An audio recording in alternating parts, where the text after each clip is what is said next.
go down just a little bit, and we'll go back up. Just yeah, now we're in the right area. Let's see. I want to go down to the weight, just below the weight calculation. Next one, discussion. Okay. We need to change the 1416.8 to 1288 pounds. Okay. And I've already done it on mine, so I'm going to send you another one. Okay. And that would put it at 585.4 kilograms based on what Scott sent us. Okay. So you came to 1,200 pounds, 200 pounds less than Scott based upon the paperwork that you found about the angle? Yeah. Okay. Yeah, actually, not even with the angle. I couldn't find anything where the angle would, where you use the angle for calculations on weight. Okay. But I looked over his numbers again, and it's got where he's comparing yours, and he does his area factor. Okay. He says 4 times 5.5 times 2, and he puts it at 40 inches squared. But that's actually 44 inches squared. So that brings the weight down to 1288 when you plug it into the next part of the calculation he sent. Okay. And I'd be curious to see his reaction to that or his response. Yeah, I think it was just a minor little thing. But where I put that about the patellar contact surface area is going to be just up a little bit. If you can scroll up for me. You bet. Well, right. It's the discussion part. A little bit further down. Okay, there we go. Yeah, right in. Actually, go up just a little bit more. Keep going. Right in here. Well, okay. So I put figure 2, which is above, demonstrates multiple asymmetric horizontal lines or ridges in the upper tibia fibula area below the knee. The lines, now here I changed them from ridges to lines because that's more correct lines. The lines are suggestive of tension lines seen in humans and primates. So basically, if you just bent your knee, you could see those lines, horizontal lines on your skin. The lines extend from the medial to lateral margins of the cast. The lines correlate with features seen in the Almoon video. Mm-hmm. And you can go back and play that video and you'll see these same lines that you've got the picture of right here. The superior inferior distance or separation between the lines is a function of knee position. Is it flexed, extended, or relaxed? If the knee is in a flexed position, as is suggested by the cast, then the distance would be increased. If relaxed, then the distance would be less than in a flexed position. The angle of the subject suggests a flexed position, which would increase the contact area of the knee surface. So in flexed position where the knees kind of, the lower legs kind of bent just back. Like just like your knuckle would do. Right. So it gives it more contact surface area. In this position, the patella is in a more distal position in the trochlear groove with knee flexion, okay? So that's kind of important because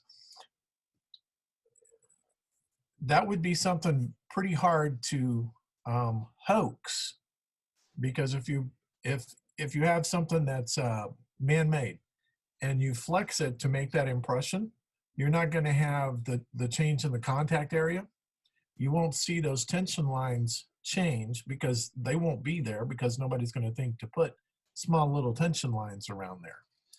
So those are all things that you can use to differentiate between something, man-made material versus a living creature making these.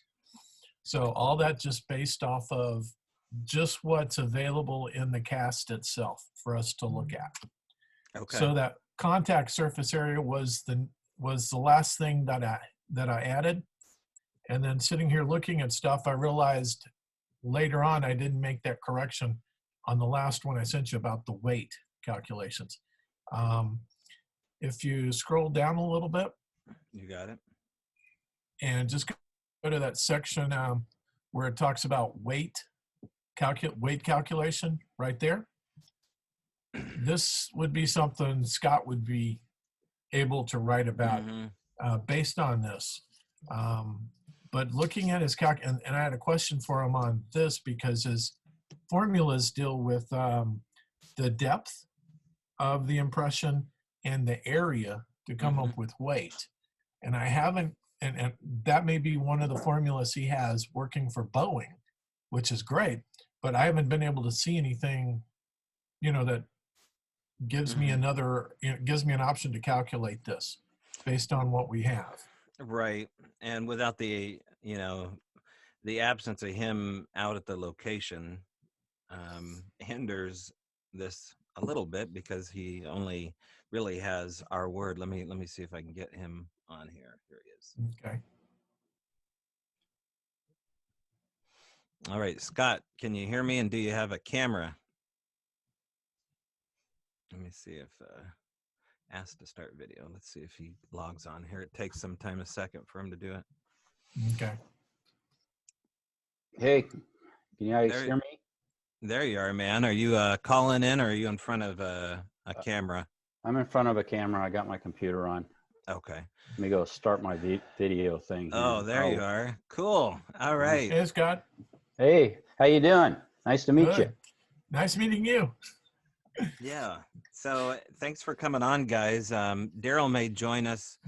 He's rushing back home, in which case, he can answer some questions along here too. But just to catch up, I really appreciate you guys showing interest and digging into this because we just don't have the wherewithal to do the kind of things that you guys have done, including from a medical standpoint and a mathematician, engineer standpoint. And you guys want to talk about a million other things other than these knee impressions that are now 2 years old. And I get that, but just in short, There, that should be better.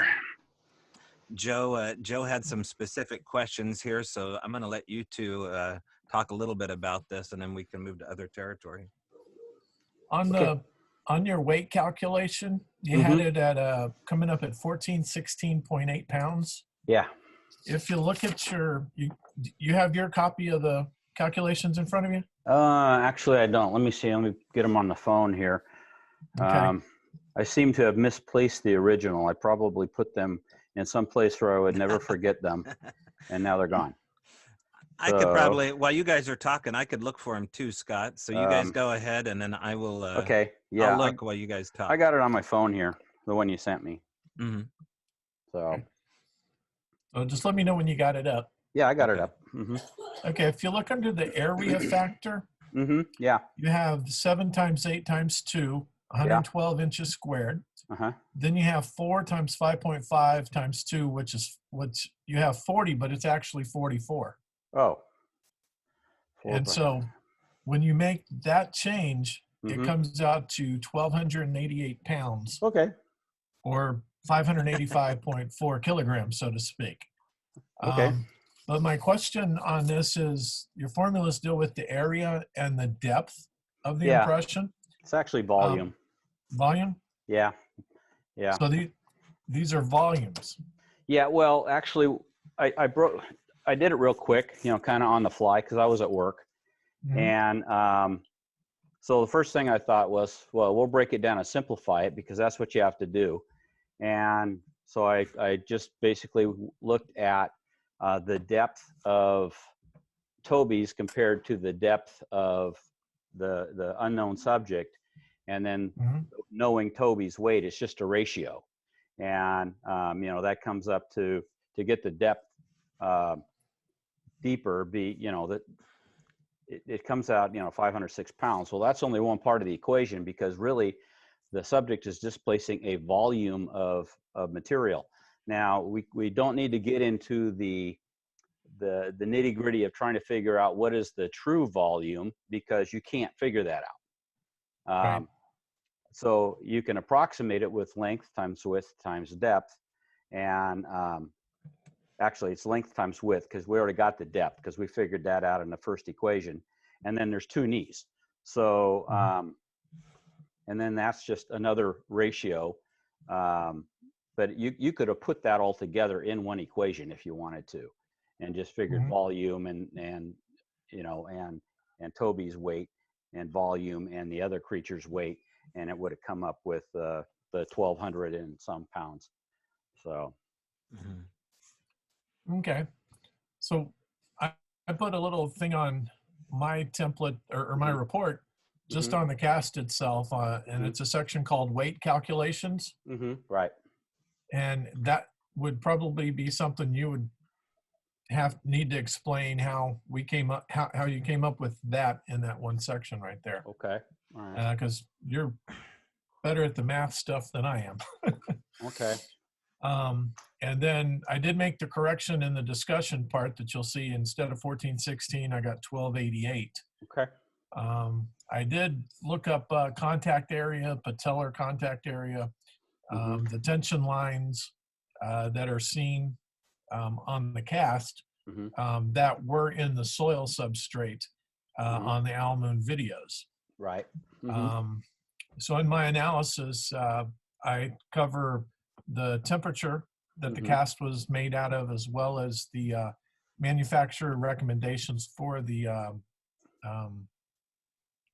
fix it all. Yeah.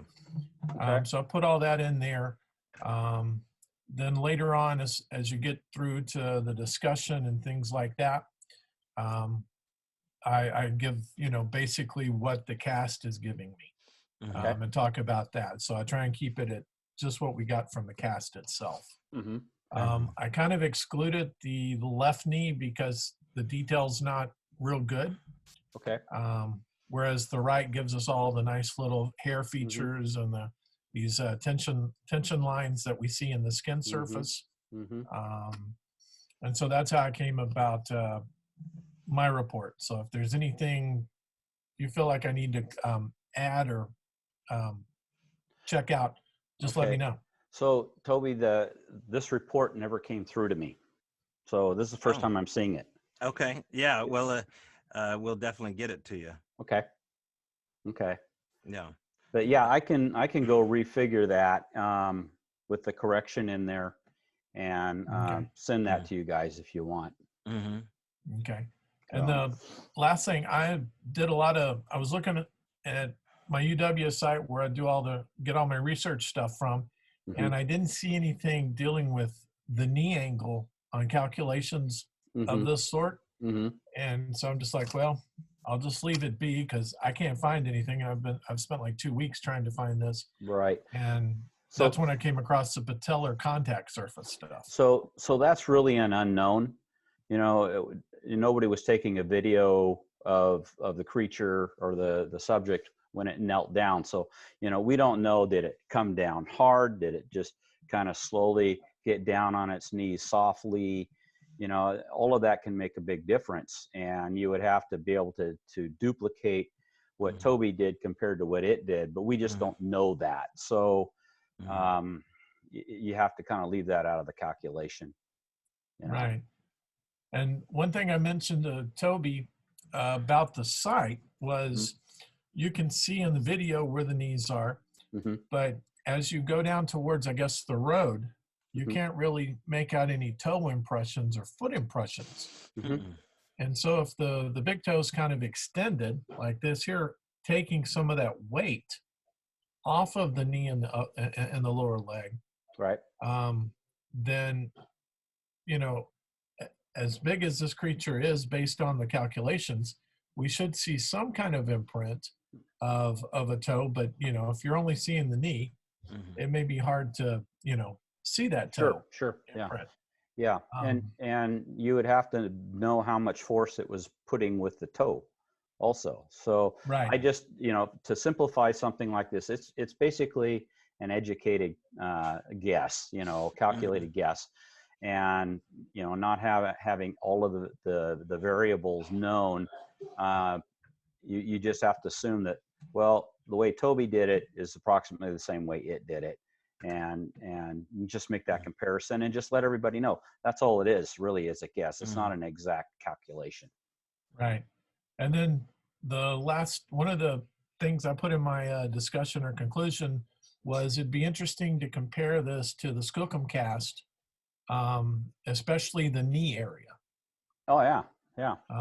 For comparison as far as size, and maybe doing a calculation on that, you know, for to test out against a known subject.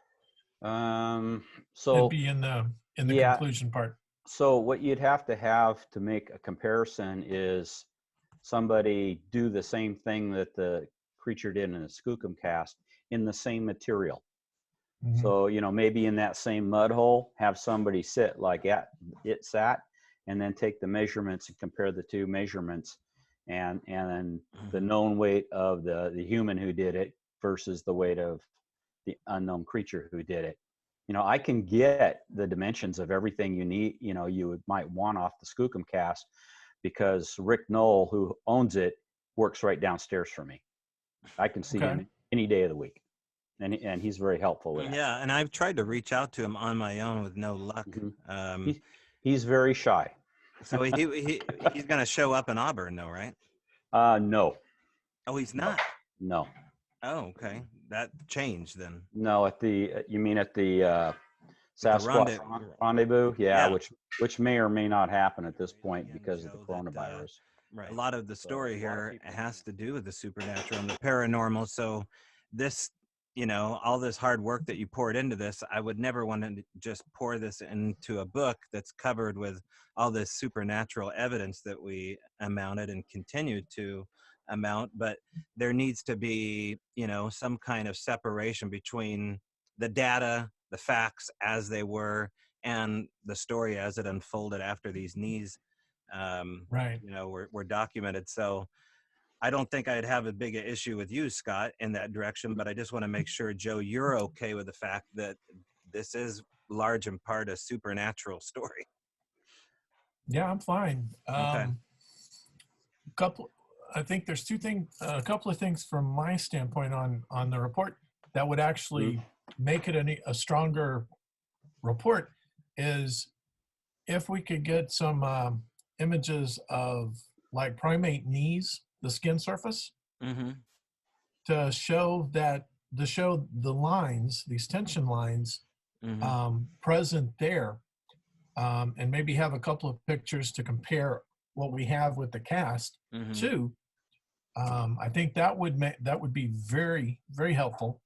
The other thing, based on the skookum cast, is I can't remember. I can see the picture, but I can't remember if there was anything said about footprints at the scene. I mean that they got off of that cast. Okay, so what they got off that cast basically is the right hip from the buttocks on down to the knee. Okay. And then they got the part of the left buttock, and then they got the heel and Achilles tendon, along with the left forearm from the elbow to the hand, and you can actually see the hair striations in that. It looks just like my arm, only it's got more hair. It was pretty interesting. Was there any of the foot itself? I don't remember anything from the actual foot. Yeah, bring that one up there, Toby, because I've seen that one in person. Yeah, I went up to visit with John Green, a group of us did, and lo and behold, there's Rick Knoll, and and he was talking about this, and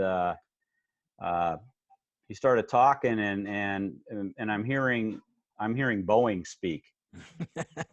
And I went, "Hey, Rick, did you used to work at Boeing?" And he goes, "Oh yeah, I worked in the 1704 building in Auburn." And you know, I could tell that he was a plaster and plastics guy that knew how to make models, which is how we used to define the airplanes.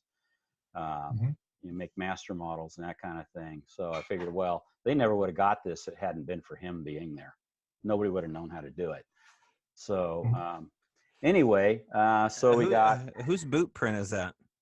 I don't know. But this whole idea was Tom Powell's idea, wasn't it? To lay out a trap of apples in the mud wallow. I thought that was how it went. I don't remember exactly. Okay. I wasn't there. Yeah. I'm just remembering the story. There's the Achilles tendon there. Okay. The heel and Achilles tendon, which, when you look at that in person, it matches up really close to what you would expect the knees to look like with what you cast. Right. Yeah. So Yeah. now Rick has the original copy. Is that what was coming?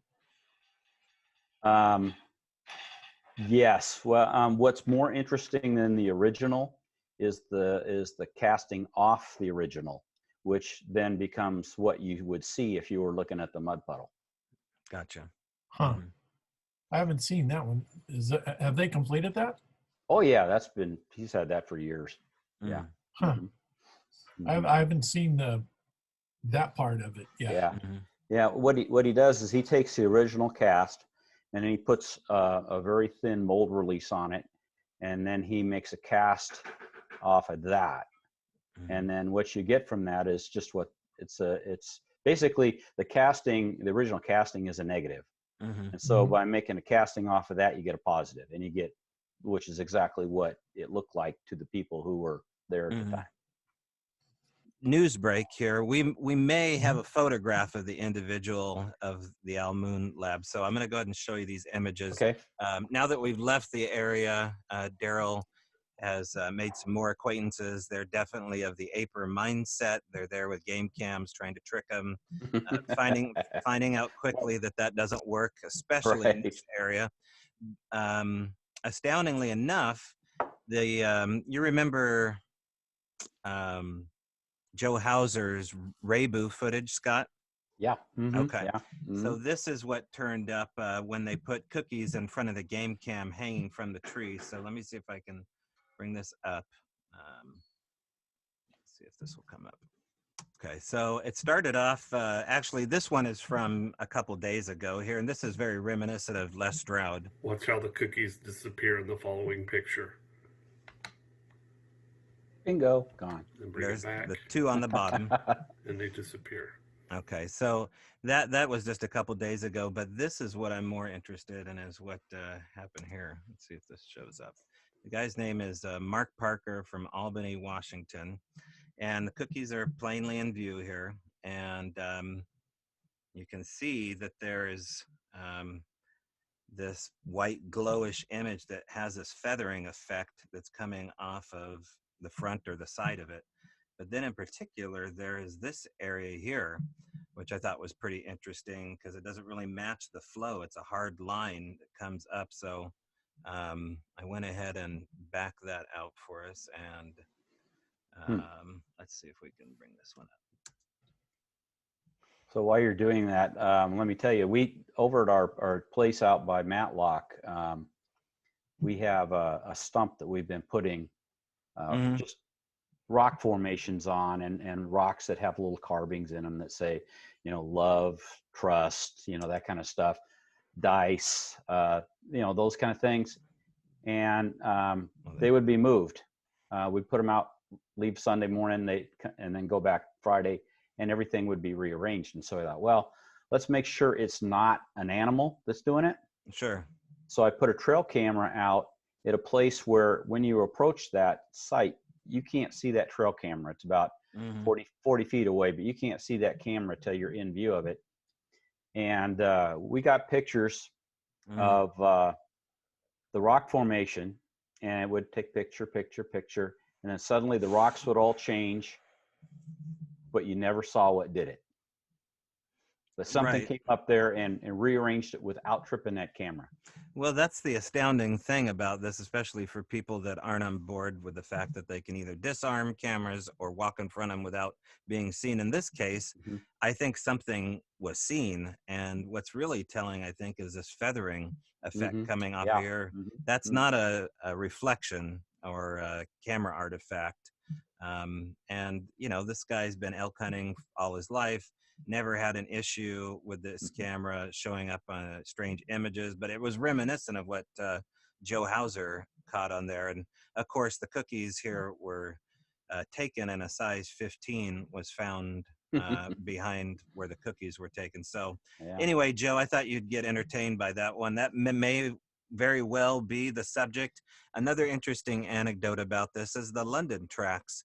You know, back in 2012, we cast all these footprints, and of course, Cliff and Meldrum are on the side of the fact that it's a hoax.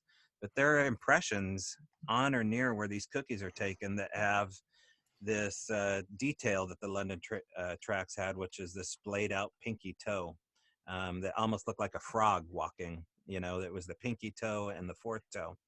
And there's a couple times when Daryl's up there casting tracks that it looks oddly familiar to what was in the lake bed. So I was kind of leaning to the fact of, you know, maybe it was hoaxed. Who the hell knows? No one ever came forward, but it's sure interesting to imagine that that might very well have been one of the individuals, or the very individual that was down there in 2012. So, you know, Daryl wants to know what to do. He's getting a lot of success getting fingerprints and hair and obviously pictures and more casts. But I'm of the mind too with you, Scott, that now let's talk about who you are, what your name is. Can we engage? You know, how many of you are there? Do you guys need anything? Probably not.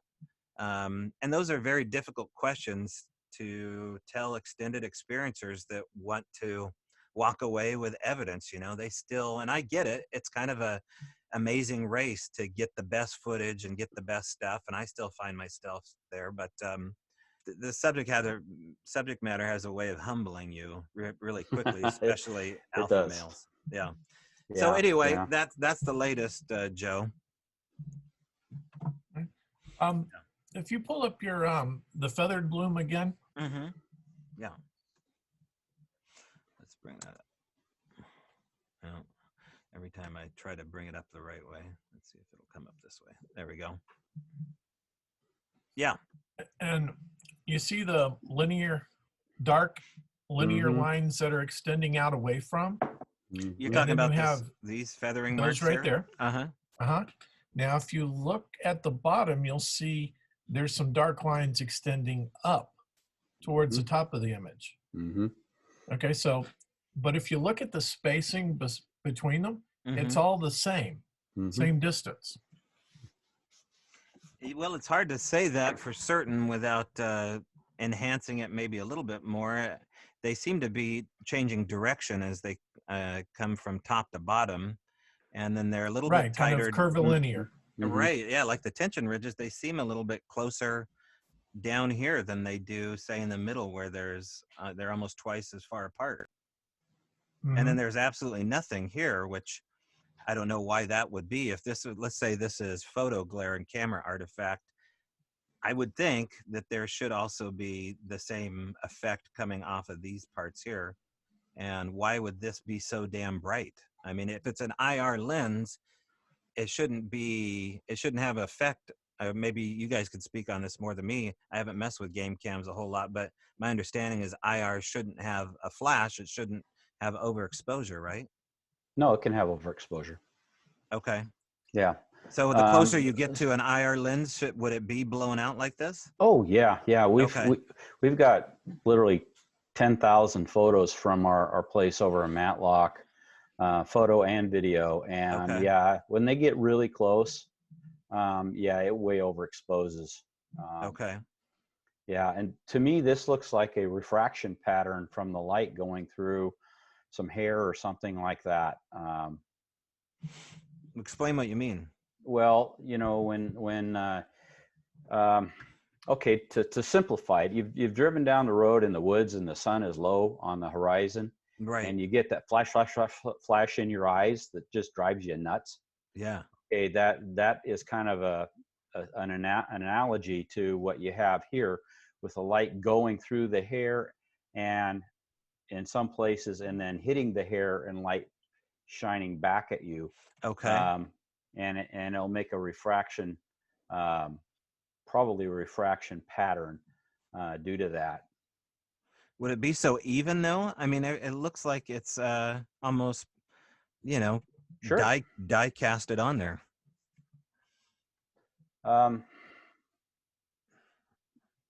I don't know. It may have been that the hair there was all aligned somehow. Um, Yeah. let me see. Well, my hair. If I look at the hair on my arm, it tends to align fairly well. Okay. It could be. You know, we're all guessing right here. Is Right. really all there is to it. You know. I mean, you can see a little bit of other lineage. I haven't really noticed this till just now. There are other lines on here, and I don't know if that's the camera, if that's what the image is taking a picture of. But anyway, that was the latest, and so this guy's obviously pretty confounded over why he wasn't able to see what took the cookies and why there's a size 15 footprint there. Doesn't surprise me at all. So Scott, let me ask you this about the trail cams. Sure. I've read and heard it talked about where the modern trail cams, they have this little buzz, infrared buzz that most of the animals in the forest can actually hear. That's which when they were talking about this, explains why you have deers coming up to the trail cam and looking right at it. That's part of the reason. Yeah, I would say that there might be something there. They also can see the light. That IR, right. they can see it. It's just of a frequency that doesn't bother them at all. Okay. So that being said, I've always thought when they put the trail cams out like this, that's why we're not catching them on the trail cams, is they're actually able to hear this. And with them being able to communicate in infrasound, which we can hear, that may go a long way to explaining why we're not very successful with the trail cams. Now, that being said, I know a few years back there was some talk about manufacturing trail cams that didn't have that buzz to it. Have they come out with those? Well, I don't know for sure. I would say that the more money you pay, the better quality you're going to get, Right. and probably the quieter it's going to be. That's just a guess. My opinion is that you know, like most animals that are adapted to seeing in the dark, they see a very wide visual spectrum compared to us humans. And I believe that they are seeing maybe the IR detector would be kind of like a beam going out, similar to what we would maybe describe as the way a laser might look if somebody was waving it back and forth. I think they're seeing that. So to them, the trail camera has just got like a big old flashlight, and super easy to see. The fact that it doesn't move and doesn't cause a threat is why the deer and the raccoons and cougars and all that stuff don't really, care about it too much. Okay. But we do see them come right up and look right into the camera a lot. But for the most part, once they're really used to it, they just ignore it. Yeah. But we do catch other kinds of beings out there that people don't know are there. I want to hear about those.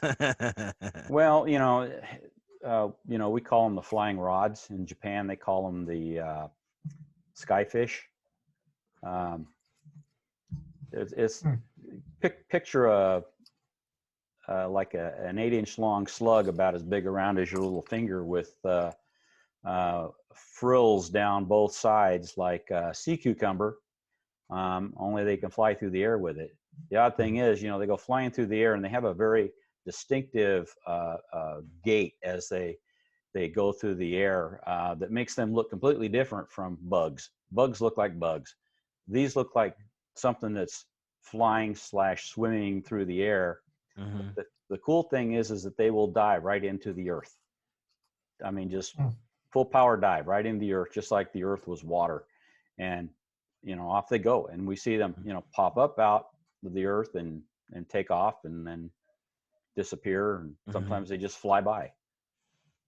Yeah, I've seen people base jumping down into one of the giant holes that they jump into somewhere in South America, and a couple videos of what I would call rods, I guess, joining them for the dive down into the center of the earth. But we haven't caught any rods yet. Yeah, we get the rods and then we get the orbs. Mm-hmm. When you look at thousands of these videos and you see, you can tell rain from snow, from fog and water droplets, that kind of thing. And when you got a completely clear day and you see, or clear night, and you see no movement from any of the tree branches or anything, and then you see these little orbs, and sometimes it's almost like a flock of birds, and they come maneuvering around the tree trunks. Pretty cool. Pretty cool. Yeah, there seems to be a correlation. Are you any closer to figuring out what the correlation is between Sasquatch sightings and light phenomena, Scott? The orbs are them. So they are utilizing light to come out of a plasma state? Well, they're an energy being, Yeah. and we're all an energy being. It's just if you think about how we're made up, most of our body, although it feels solid, is empty space, because that's space between the electrons and that are going around the nucleus of the atom. That's mainly empty space. So it's just the forces of the atomic forces that make us feel solid. I think that they're manipulating the matter at the quantum level and able to make it do what they want to do. So they. Right. One of Henry Franzoni's theories about all this was related to the fact that sometimes they're attracted to areas that are mimicking Tesla coils, i.e. Daryl's garage, which was kind of a homemade giant amplifier with all the metal coils and electricity running through those. And so you're going to have ghost activity. You're going to have all this other supernatural stuff. And it's kind of a conduit for the weird. That was one of the theories we had, but we never really moved any closer to. Well, I don't know where you are, Joe, on the weird stuff. It's just, it's something you can't force somebody else to believe or to get. You just keep studying this long enough, and pretty soon there's correlations to things, and somebody comes up with an idea or a theory, and then you watch to see if that gets validated down the road, and oftentimes it does. So I've learned to keep an open mind about things that I don't understand, and just wait and see what happens down the road. And if it's something that's real, it'll be validated. If it's not, well, it doesn't. So, but what I found is things that people were telling me 10 years ago that I was blowing off as they're crazy kind of a, reaction. I found out that I've had to go back and make some apologies because they were actually right. These are the kind of stuff that's happening in the backyard here in Port Orchard.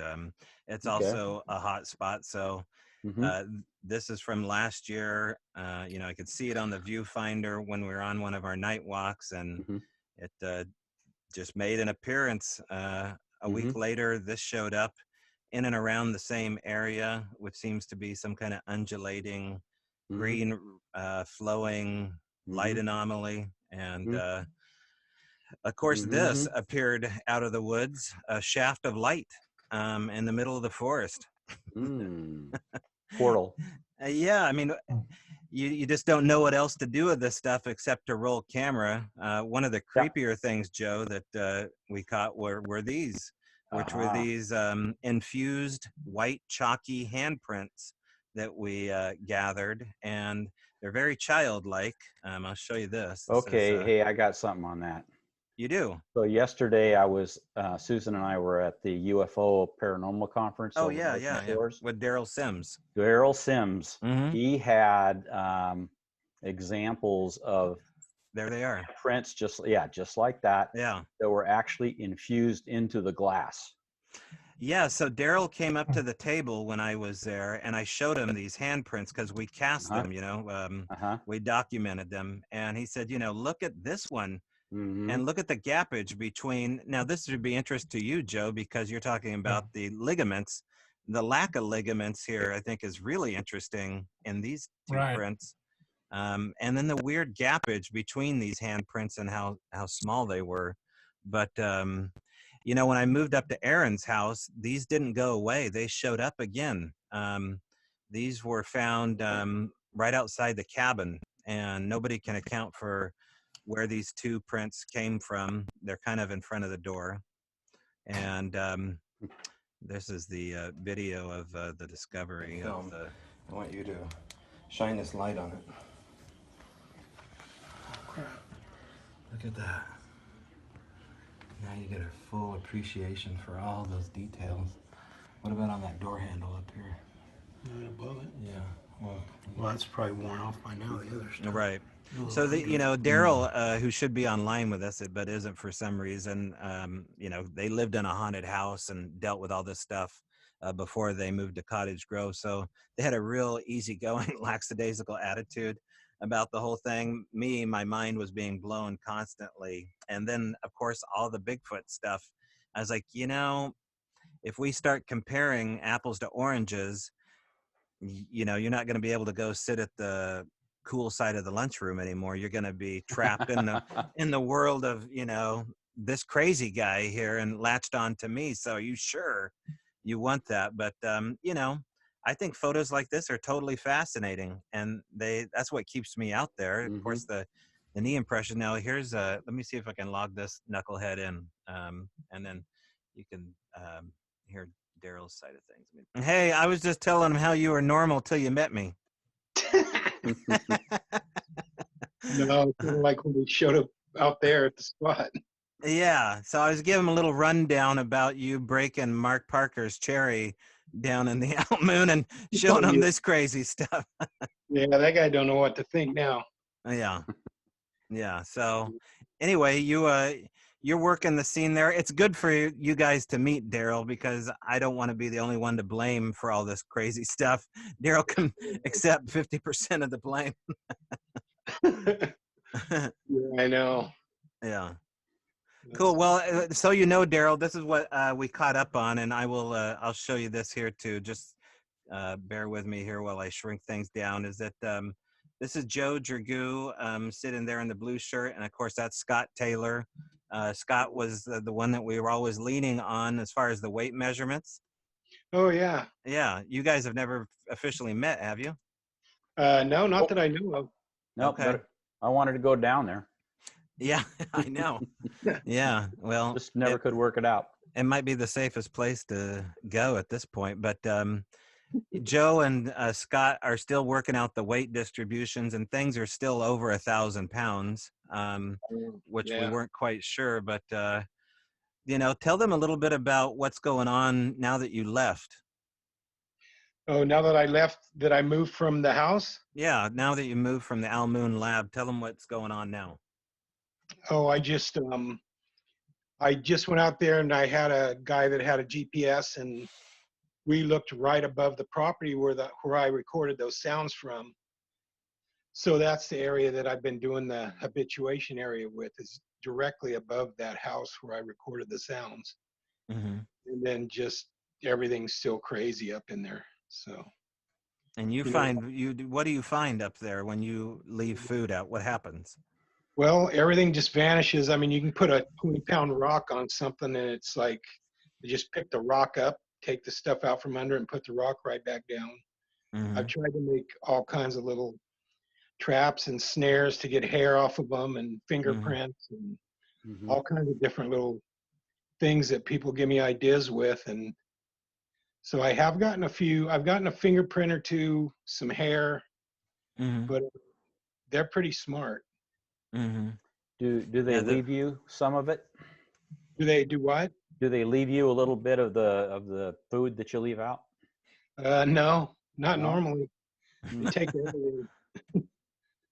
Well, yeah, tell them about the eggs, because you leave raw eggs out as kind of a generality. What kind of things happen when you leave whole raw eggs? Yeah, I think now I've been doing it for about 3 to 4 months, and I've put up about, I'm going to say 4 dozen eggs. A couple times they were boiled. The other 2 times they were just raw eggs, brown eggs. And they just completely vanished. There's not a shell or anything. And the last time I went and got some 2-sided tape, because Toby had told me about it. and I kind of made a sling up in a tree with some two-sided tape, and I put the tape all the way around this egg and taped it to it and put it in the sling. You know, I thought, well, they're gonna have to work at it to get that egg out of there, and I stand a chance of getting some hair on that two-sided tape while they're fiddling around getting the egg out. And yeah, they got the egg out, and there is never a shell. It's like whatever gets these eggs just swallows them whole on the spot. So I know a normal animal like a raccoon or bear or whatever, possum, they'd sit there and chew the thing up, or a squirrel, and or they leave them in the front of the on the service road coming into the trail, right dead center in the road. So when you yeah, drive up to the spot, there's an egg yeah, sitting, you know, unbroken in the middle of the road. yeah, Any that's kind of Mark Parker. rocks. Yeah, like there were rocks that a gal left behind that Daryl brought down there, and they stuck them all in the branches of the tree from the 5-foot level to the 6-foot level. Yeah. It's pretty incredible what he's able to get week to week. Mm-hmm. And then I did the thing with a double-sided tape and the bacon grease that you had told me about. Oh, the fly trap. Yeah. It looks like I don't know, madrone sapling that's grown out of the ground there is about 10 foot high. So I taped it up as high as I could reach, probably around 7.5 feet up. And then you can see where something, and then I put the bacon grease only on one side of the two-sided tape around the thing. Mm-hmm. And then you could totally see where something licked on the tape and then handprints on it. And they reached up onto that sapling probably about 8 to 10 feet with that bacon grease all over their hand. And you can see where they're like the palm of the handprint where they let go, you know, it's created like a little suction up there. Mm-hmm. So you can see the details of that on that little tree. Mm-hmm. And just, you know, licking and fingerprints and all that. Just to explain here real quick, when this photograph was taken by this Mark Parker, he said that either the information on the camera got screwed up somehow, or he didn't reset it. So this time and date is not accurate. I don't even know if the temperature is accurate. I imagine the temperature is accurate, but you know, the electronic anomalies happen up in that area. Weird stuff will happen to your phone, Daryl. Weird Yeah. stuff will happen, you know, consistently to electronics. Yeah, it's weird. It's just that little strip of area right there. I mean, you can go down the road 1/4 of a mile, your phone will work. Go up the road 1/4 of a mile, your phone will work. It's just a weird spot. Cool. So would it be plausible to, at the site you just mentioned, get some eDNA? Like some DNA that from the animal, like Well, some of that eDNA they're doing now. Like off the track, Daryl, the next track you find, can you grab a portion of the track like you would DNA? Just grab bits of the earth. Oh, like scoop it up and put it in a baggie or something with a shovel, or yeah, just well, gloved hand, you know, like treat it sterile with gloved hands, and then you just collect it, put it in your specimen bag, seal it up, and then we'll have to find a lab that does that. And I know there's that one that's been mentioned on Expedition Bigfoot or whatever it was, that analyzed that stuff. So would that be a possibility we could do at this site? Oh, yeah, I don't see why not. There was a nice new track there the other day with the bacon grease. Yeah, Joe, it's really every week there's some incredible new track. I mean, there's, you know, sometimes 2 or 3 inches deep, size 15, 9 feet apart. And they're so blatantly obvious in the fur and duff at a 90-degree angle, mind you, cutting through the fur duff where, you know, if you cut through on something spongy, it should sponge down, but whatever is coming down with direct pressure is able to cut through that spongy, needly hillside. So that's TV, you know, that's all they care about is their TV show. They're not really interested in studying Bigfoot. They're interested in producing a TV show.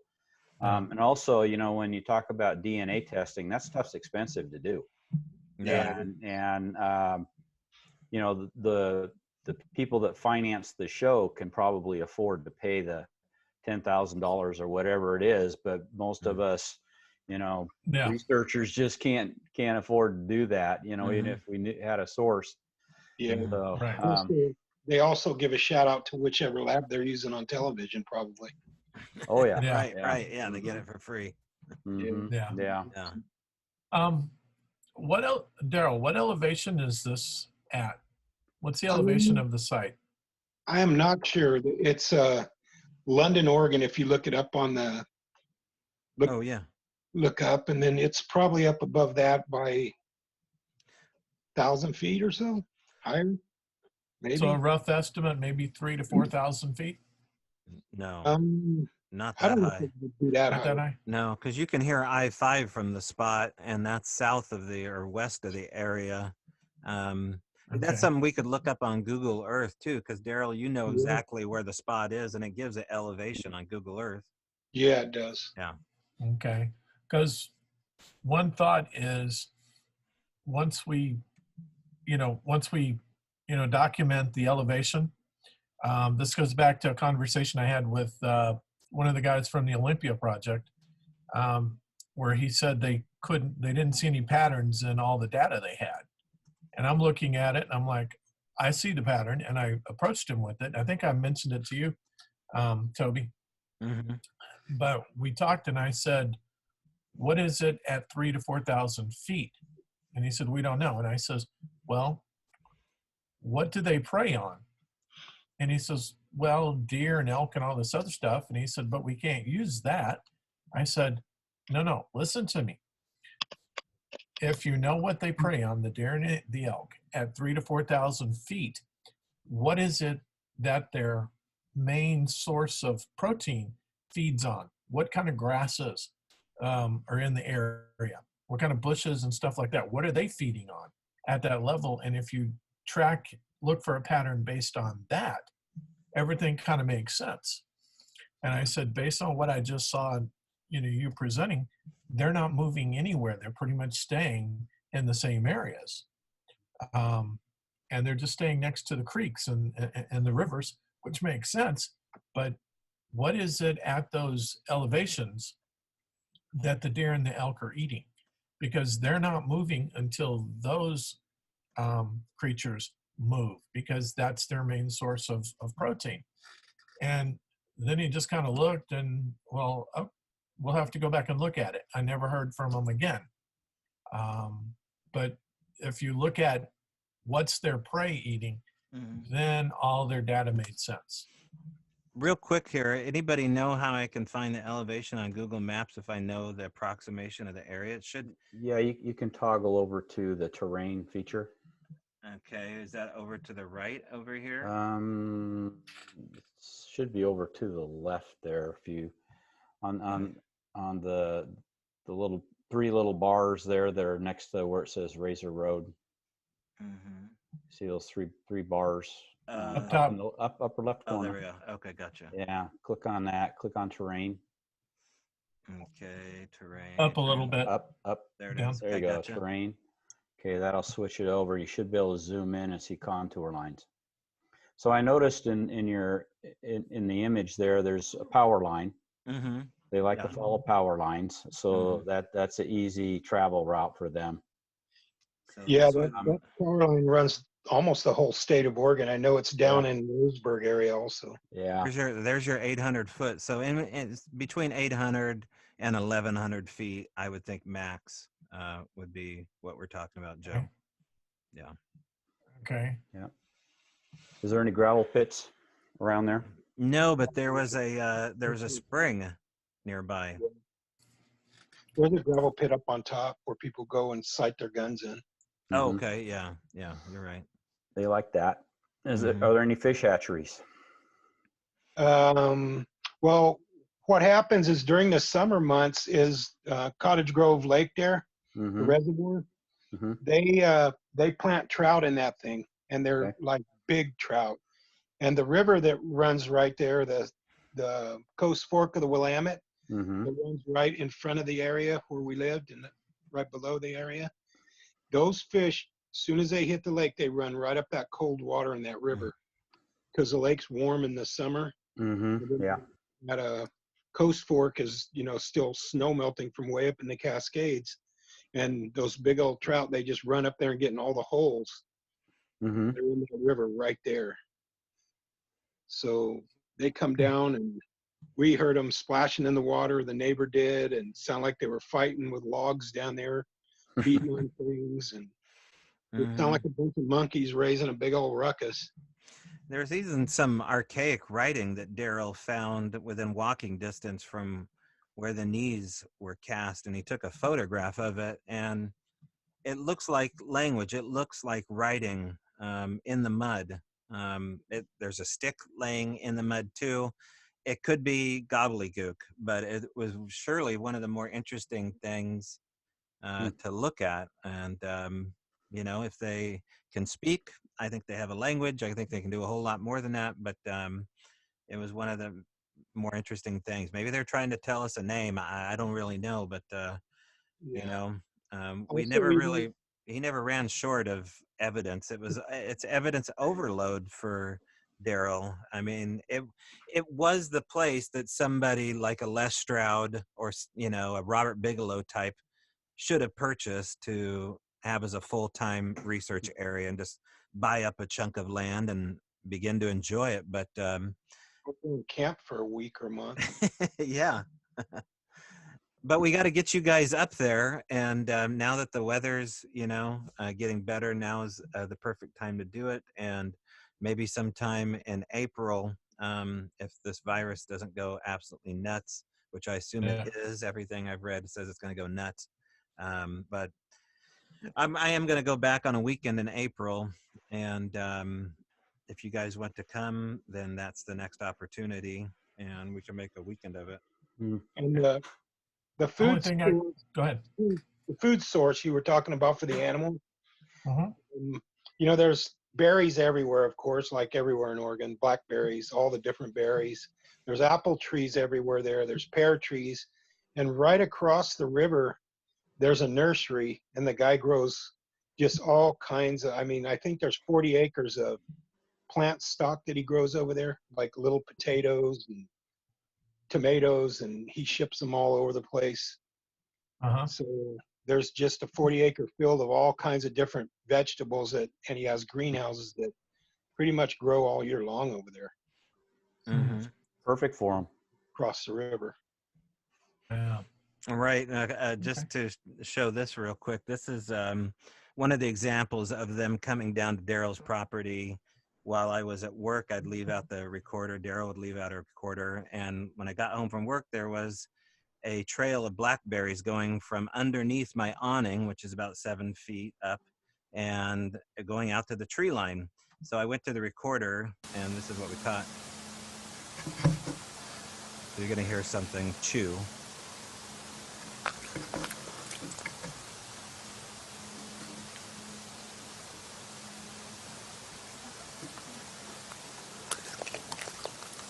Now it's going to go into this.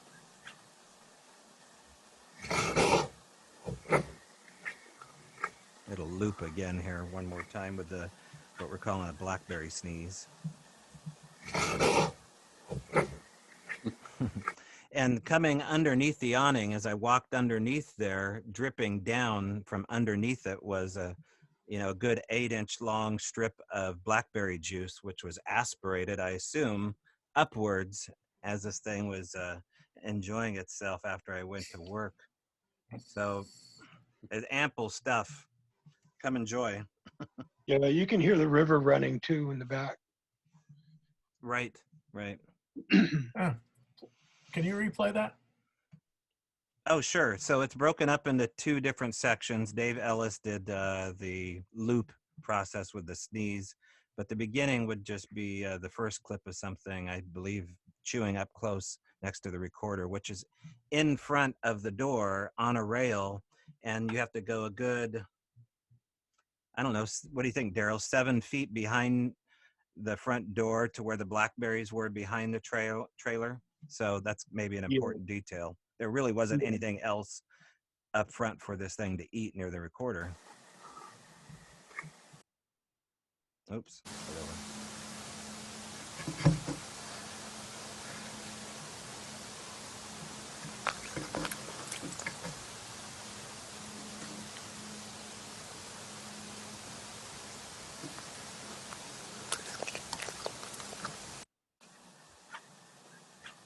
Two different clips.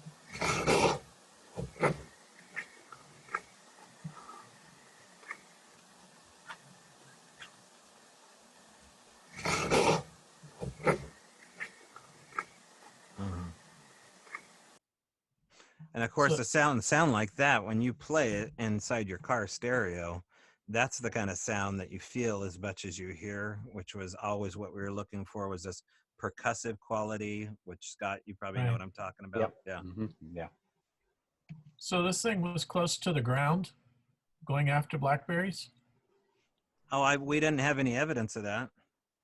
But it Oh. left blackberries all underneath your awning and like a trail over to the Oh, wood. yeah. So it'd get really close to where I was sleeping, because that's where it would leave the gifts, is right in front of the window, or urinate in front of the window, or do whatever it wanted to do. Oh yeah, that was Um, crazy. I remember that. Right. It got to the point where it became such an ordinary thing that sounds like this were happening all the time.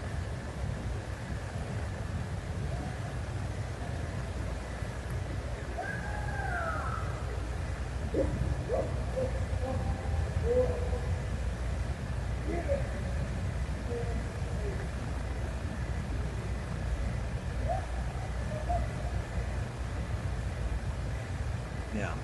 I mean, what else do you say but say that sounds a lot like what Sasquatch probably sounds Mhm. like, according to the Sierra sound. So, So a it was week amazing. ago, Saturday, I was out at my Matlock place and took a break from spreading drywall mud, and took the dog down to the gravel pit, which is about a quarter mile away. And we got down there, and the dog started getting very upset and growling and barking at stuff, and foam coming out of her mouth and everything. She was just very animated.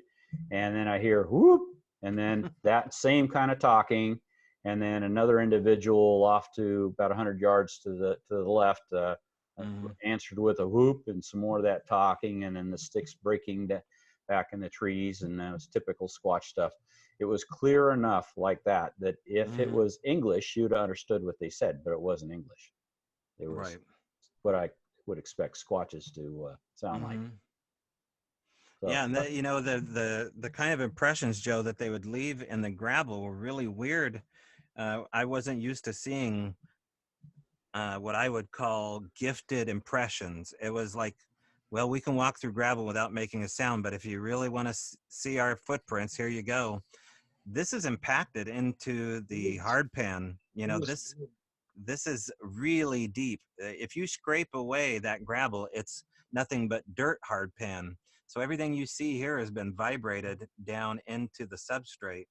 You know, plain as day to me is a right foot. And, you know, it couldn't been hoaxed. That's the weird thing, is that there's no way you could sit there and vibrate all these rocks down into the hard pan. So It almost looked like it had sticky feet and it stepped down and took the rock away with it. right. Right. Right. It was weird. Yeah. Yeah, that's another way to look at it. Yeah. Well, shoot, guys, I'm going to have to go make some dinner. I appreciate everybody coming on. And Daryl, do they have a standing invite to come down I'm anytime they sure want? always. I mean, I'm always want to know what's Yeah. down there. And I don't have to be a part of it. So if you guys just want to go down, now you know. Yeah. Can they just look you up, Daryl, if they want to come down without me? Yeah, anytime. Okay. Yeah. I don't have to be a part of it. So feel that free to reach out. might be a fun side trip. My mother-in-law lives in Grants Pass. Yeah, Okay. you go right by here coming down 5. Mm-hmm. Mm-hmm. Yeah. Cool, guys. All right. Well, Okay. I appreciate it, and I guess I'll send that report to you, Scott, and then Okay. you're gonna fine tune it first, Joe, before I do, and then I'll send it to you, Daryl, and Okay. then I think that was it, dude. So, Okay, okay. before you guys go, I just found the sound, so you have to hear this one because Okay. this one Daryl recorded, and it's the craziest vocal I think he got. So let's play this one. I heard so many.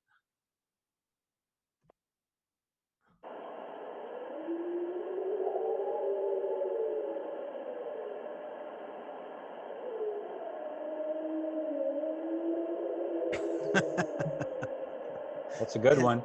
It loops again here. Listen to the timbre.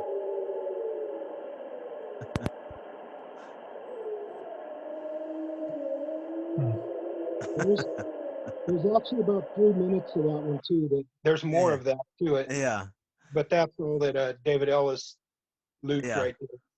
So yeah, reach out to Daryl. I'll give all his contact information. Can they just call you too, Daryl, if they want? Sure. Okay. Yeah, I'm usually around. All right, guys, I Okay. gotta go. Hey. I thank you much. All right, you guys All right. take care. You too. Bye. All right, bye. All right.